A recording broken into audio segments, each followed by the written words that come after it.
Fabrice Epelbaum, est-ce que ça vous étonne, ces chiffres, finalement, de la majorité des Français qui pensent que les élites sont corrompues après avoir entendu ces révélations sur l'affaire Jeffrey Epstein? Ça date de bien avant. Le Cevipof fait ses études depuis maintenant une quinzaine d'années facilement. Et on voit une lente dégradation. Effectivement, ça s'accélère parce que les scandales étant ce qu'ils sont, forcément, les Français réalisent qu'on leur cache bien des choses. Et quand on creuse un peu l'affaire Epstein, on s'aperçoit que c'est le fonctionnement quotidien des systèmes démocratiques. L'affaire du Safari Club est très intéressant là-dessus. Alors attendez, vous dites c'est le système quotidien, vraiment? Oui. Et c'est d'une banalité. C'est-à-dire mêler pouvoir, sexe, agent, criminalité, pour vous, c'est banal? C'est absolument banal.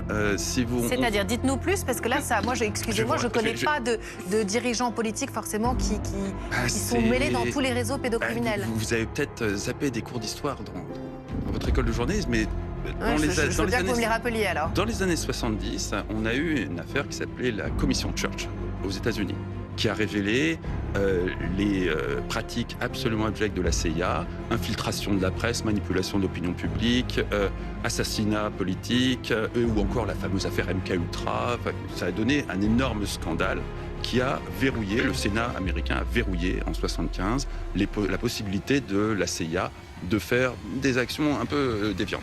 Le résultat, c'est qu'Henry Kissinger, qui était le grand Sherpa de la diplomatie américaine à l'époque, a réuni la France et les monarchies du Golfe pour continuer les actions de lutte contre les soviétiques et le communisme, notamment sur l'Afrique et le Moyen-Orient. Ça a donné ce qu'on a appelé Safari Club. Se sont joints à cette alliance entre les Saoudiens et les Français les services de l'Iran, du Shah, les services de l'Égypte de Sadat et les services marocains de Hassan II. Et tout ce petit monde, des années durant, a orchestré des bases œuvres de la guerre froide du camp occidental sur deux continents, le Moyen-Orient et l'Afrique. Donc pour vous, c'est pas cette affaire Epstein, finalement, c'est dans la lignée des choses, ça ne vous étonne pas? Epstein, dans l'histoire, était entre son passage à Bernstein et au moment où il est devenu indépendant, était l'un des grands magiciens de la finance de l'époque pour déplacer des fonds occultes, ce qui à l'époque n'était pas quelque chose que les services de renseignement maîtrisaient, c'est pour ça qu'il apportait des compétences précieuses, et puis il avait une compétence clé qu'il mettait en avant dès sa première entreprise à sa sortie de Bernstein, qui était récupérer les fonds cachés par des dictateurs de façon à récupérer des produits financiers. On trouve même les traces de cette activité sur les fonds de Mouammar Kadhafi en Libye, où il échangeait dans les emails qui ont été récemment mis sur la place publique, des intentions avec un partenaire d'affaires pour récupérer les avoirs de la Libye et avoir des commissions de l'ordre de $1 milliard là-dessus. Donc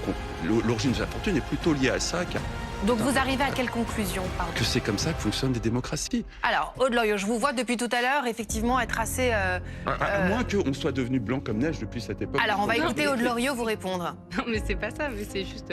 Là, on parle aussi de pédocriminalité. Mais on s'en fout, c'est un détail. Mais c'est pas un détail du tout. On ne peut pas dire ça sur un plateau de télévision, c'est pas un détail, la pédocriminalité. C'est pas du tout un détail. Oui. De ce que ça révèle. Excusez-moi, des dizaines et des milliers de victimes dont on retire le passeport et qui sont violées, c'est pas un détail de l'histoire. Si, c'est un arbre qui cache la forêt. Alors, le réel problème qui pose problème aux démocraties, c'est le fonctionnement interne dans lequel ces filles sont juste une façon de faire du business. À l'époque du Safari Club, les jeunes filles étaient dans l'apanage du fameux Adnan Khashoggi, l'oncle de Jamal Khashoggi, qui était le grand chef d'orchestre de tout ça et qui donnait des fêtes prestigieuses. Bon. Alors, effectivement, pour les Français qui vous écoutent, Raphaël Grabli, on a l'impression qu'effectivement, tout ça fait partie d'un grand système. Et déjà que les Français ont tendance à être un peu complotistes en ce moment. Mais c'est pas du complotisme, c'est documenté. Il y a une douzaine de bouquins qui parlent de ça.